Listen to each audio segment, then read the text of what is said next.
Controle de convencionalidade. Trata-se da compatibilidade do direito doméstico com os tratados internacionais de direitos humanos. Um dos primeiros autores a tratar do tema no Brasil, Valério Mazzuoli, argumenta que a Emenda Constitucional 45 de 2004, que acrescentou o parágrafo 3º ao artigo 5º da Constituição Federal, trouxe ao direito brasileiro um novo tipo de controle à produção normativa doméstica, qual seja o controle de convencionalidade das leis. Segundo Mazzuoli, o controle internacional da convencionalidade das leis, instâncias internacionais de direitos humanos, não é o único e verdadeiro controle de convencionalidade. O controle de convencionalidade internacional é apenas coadjuvante ou complementar do controle oferecido pelo direito interno. Assim, o controle de convencionalidade é exercido no âmbito interno e, de modo complementar, no âmbito internacional. Para Mazzuoli, todas as normas infraconstitucionais que vierem a ser produzidas no país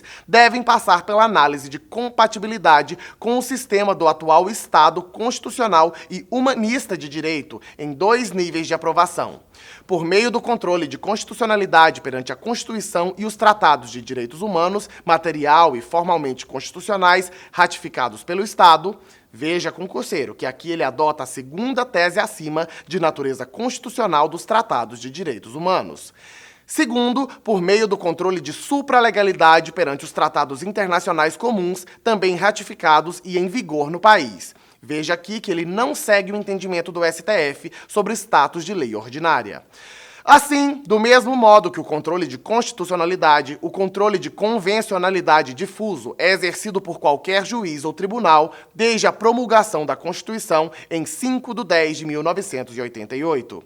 E desde a entrada em vigor dos Tratados de Direitos Humanos ratificados pelo Brasil. De outro lado, o controle de convencionalidade concentrado surge apenas em 8 de 12 de 2014, com a promulgação da Emenda Constitucional 45 de 2004.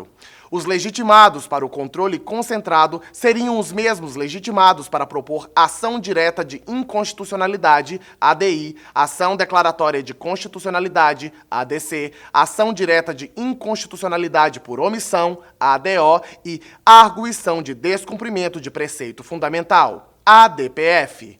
Para Mazzuoli, a lei que conflita com o direito internacional dos direitos humanos é inválida, pouco importando se anterior ou posterior. Ou seja, defende que se trata de um controle de validade. Não há dúvidas de que, nos casos de tratados de direitos humanos, aprovados na forma do artigo 5º, o parágrafo 3º, Constituição Federal, por serem dotados de supremacia formal, terão um controle de validade. Tanto que são parâmetros de controle de constitucionalidade, porém, o mesmo não se pode dizer em relação aos tratados de direitos humanos aprovados sem o quórum especial e com status supralegal.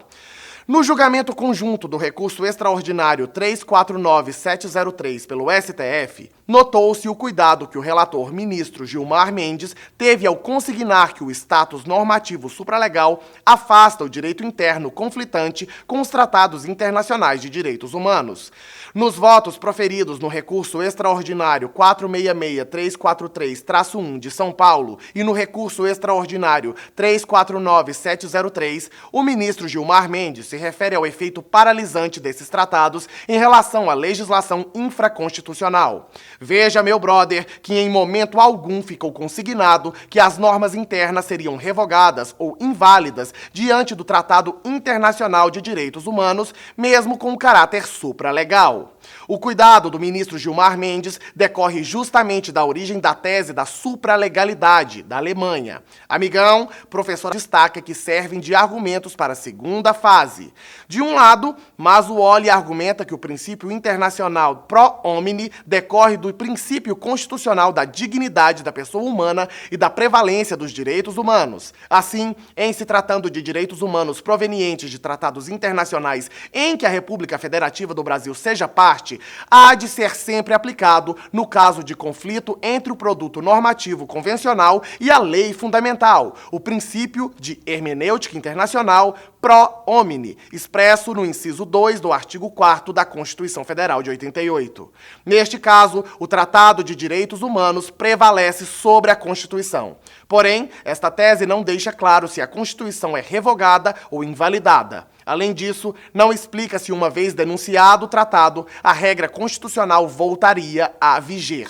Talvez decorra da premissa de que, pelos princípios do pro homine, da dignidade e da prevalência dos direitos humanos, não se possa denunciar um tratado de direitos humanos, princípio da vedação de retrocesso. Como para essa teoria, os tratados internacionais de direitos humanos são normas materialmente constitucionais. No caso de conflito com o direito infraconstitucional, tem-se, pois, um controle de validade, já que estes tratados são de hierarquia constitucional.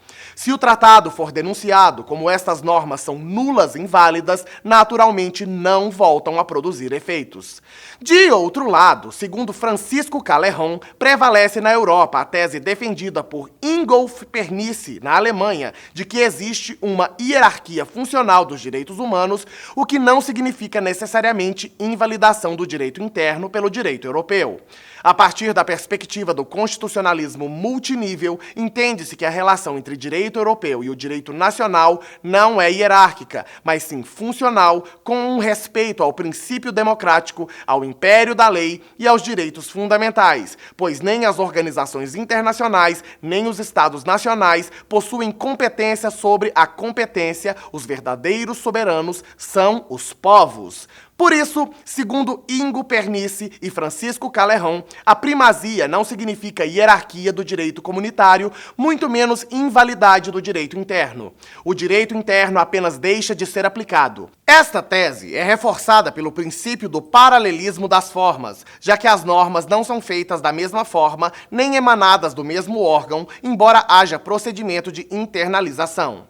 Veja-se, por exemplo, o que dispõe o parágrafo 4º do artigo 24 da Constituição. É justamente este raciocínio federalista, pelo qual não há hierarquia entre os Estados-membros e o poder central, que o doutrinador Pernice defende a suspensão da eficácia do direito interno. Trazendo essa teoria europeia para o Brasil, percebe-se que o afastamento da regra interna não implica em sua invalidade ou revogação, mas apenas na suspensão de seus efeitos, o que significa dizer que, enquanto vigentes e não denunciados, os tratados, a norma interna, seja ela constitucional ou infraconstitucional, não será aplicada. Esta é a única teoria capaz de explicar, por exemplo, o afastamento da regra prevista no inciso 67 do artigo 5º da Constituição Federal, que expressamente permite a prisão civil do depositário infiel, mas que, por força de pacto de São José da Costa Rica, que admite apenas para o devedor de alimentos, esta regra constitucional não pode ser aplicada e regulamentada, estando sua eficácia paralisada. Sacou, queridão?